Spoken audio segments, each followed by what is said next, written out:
to be a sensory panelist? So first of all, kailangan nating malaman kung ano yung mga instrument within ourselves that will be used during the sensory evaluation. So ito po bilang human, as the human instrument that is used in sensory evaluation, we have 5 sense organs that is important. So first is the human senses, the sense of sight or vision.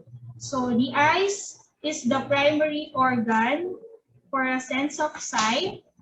And the eyes receive the initial quality of food as information on the following attributes. So, ang nare-receive nyo po is the color, the size, the shape, the consistency, and the opacity. So, ito pong mga characteristics na to, meron po dyan simple as color, size, and shape can be identified by our sensory panelists. Pero some of the characteristics are developed by our trained panelists. So for now po, importante lang na na-identify nyo yung color ng ating food products. So later on, magkakaroon po tayo ng screening test for color blindness. So yun po yung way to check if our sense of sight can be used for sensory evaluation. So, ano pong importante sa color evaluation? Eyesight, isa din po is the source of light. So, the source of light, as illustrated in this picture, is important so that the right color of the product will be reflected to our eyesight. So kapag po wala po tayong enough source of light, pwedeng hindi po natin makita o ma-perceive ang tamang kulay ng product. So that is why sa mga supermarket, importante po ang lighting. Kung mapapansin nyo, pwede pa nilang i-manipulate yung dating sa ating mga consumer depende sa ginagamit na light. Pwedeng white light, pwedeng the yellow light, or the colored light. So another important organ and sense is the sense of smell. For the sense of smell, ano po ang ating ginagamit? Okay, so primarily the nose. Pero hindi lang po yung nose, kundi the whole nasal cavity.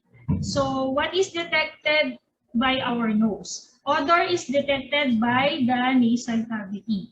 And what is the stimulants that being detected by our nasal cavity? It is the volatile molecules from the food products. So, importante po na ito ay volatile. So, kapag po hindi siya volatile, hindi po natin maaamoy ang kanyang scent. So, for example, some products need to be heated para po ma-evaporate ang mga volatile compounds at para siya ma-detect ng ating nasal cavity. For some products naman, kailangan lang po siyang galawin, like i-shake, para ang kanyang mga volatile molecules ay maging heated among each other. So yun, di ba po, yung mga banggaan ng mga molecules nag-create ng movement, and then ito po ang makakarating sa ating nasal cavity. At ito po yung magbibigay ng perception ng smell. So, ano po yung siya po yung nagka-catch ng mga volatile molecules nito. So for a person na less po ang kanyang nasal epithelium, ang kanyang hair-like cilia in the nostrils, pwede pong hindi niya nakakatch yung mga volatile molecules. So kaya din po, procedure during smelling, hindi po natin dinidikit ang food product sa ating ilong, but instead, pinawak po natin. So, paano iwawak? Yung ating kamay, parang ipapaypay niya such that the volatile molecules will come towards our nasal cavity or sa ating ilong. So, we call that snipping movement. So, yung snipping movement, 3 bunny snips. So, tatlong sunod-sunod na pagsinghot. So, that is the proper way to smell the odor of the food product. So, again, wap using your hands and then do the 3 bunny snips. Then, yung first impression po na makukuha nyo, yun po yung ilalagay natin as description ng odor or ng smell. So, I hope kahit visually wala akong illustration ng 3 bunny sniffs, practice nyo po ito during sensory evaluation. Okay, the next sense organ is the touch and the mouth feel. So this gives the sensation of texture. So yung texture po natin, ang gagaling siya sa dalawang paraan. So pwede pong through touch or hand feel, and pwede rin pong through mouth feel using our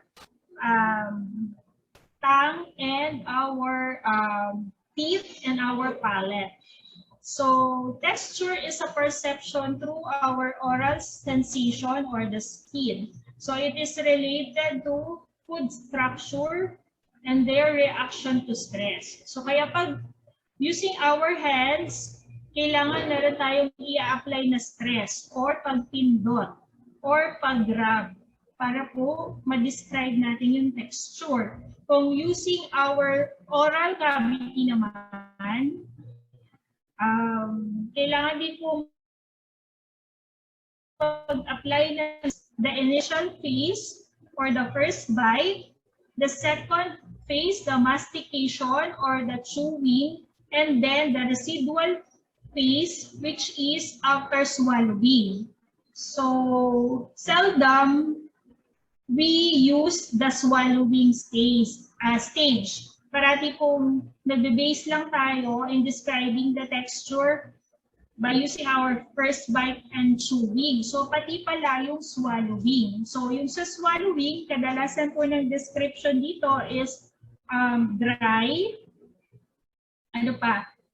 Ibig sabihin, mahirap siyang i-swallow, hard. Even after chewing, kapag po i-swallow, meron ka pa pong konting galas na ma-detect. So, and also, this is also an indicator ng acceptability. Kasi marami po sa atin, especially yung mga may edad na meron ng difficulty in chewing or even first bite dahil po doon sa kanilang pagsuot ng denture or false teeth. So, isa sa kanilang indicator ng acceptability is yung madaling iswallow, madaling i-chew, at madaling kagatin. So for consideration po ng ating mga product developer na nagde-develop ng mga food for elderly. Okay, so the next important sensory organ is the tongue.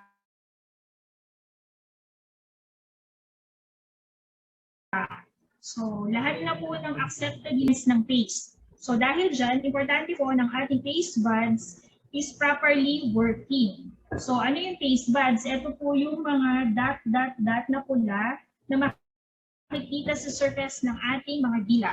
So, this is the taste receptor for our taste compound. Kung kanina po, yung mga hair-like cilia sa ating nostrils for the odorous compounds, for the taste compounds or flavor compounds, ito naman pong taste buds ang nagsasala at nag-detect.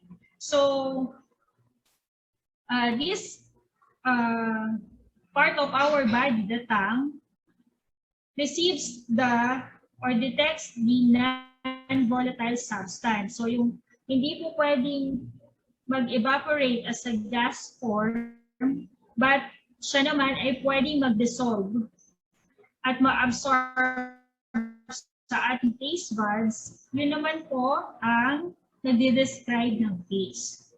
So for flavor, ito po ay mixture. So hindi lang taste buds or hindi lang dila ang nade-detect ng flavor, but also the flavor compounds dissolved in water, oil, or saliva na kapag na-dissolve po siya, pwede po siyang kakapit sa ating mga taste buds or pwede din po magiging gas form siya at mag-dissolve at mag-detect ng ating nasal cavity. So, yun po yung tinatawag nating trigeminal nerves. So, yung trigeminal, anatomically speaking, is a nerve found at the back of our nasal cavity. So, meron din po siyang nadidetect na flavor compounds or odorous compounds.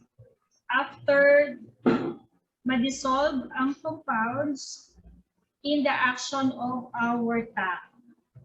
So, attached to the taste receptors or the taste buds, meron pa rin po mga taste receptors sa ating mouth, sa ating throat.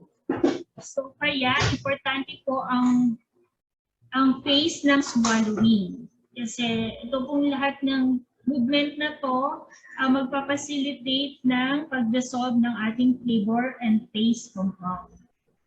So, dahil din po dyan, as a practice, kapag po ang ating tongue is not properly working, for example, tayo po ay humigop ng mainit na kape.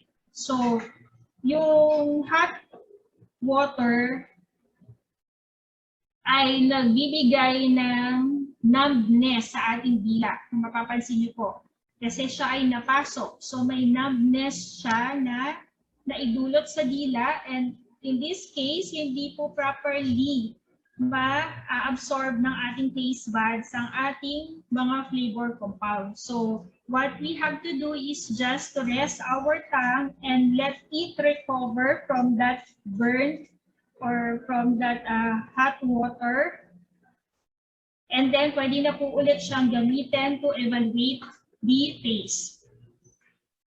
So, yung flavor experience po is masyadong komplikado. So, I have a video to illustrate kung paano nangyayari yung pag-detect ng ating mga flavor receptors ng mga compounds and how this process in combined with salivating, chewing, swallowing, and tasting combines to detect the flavor.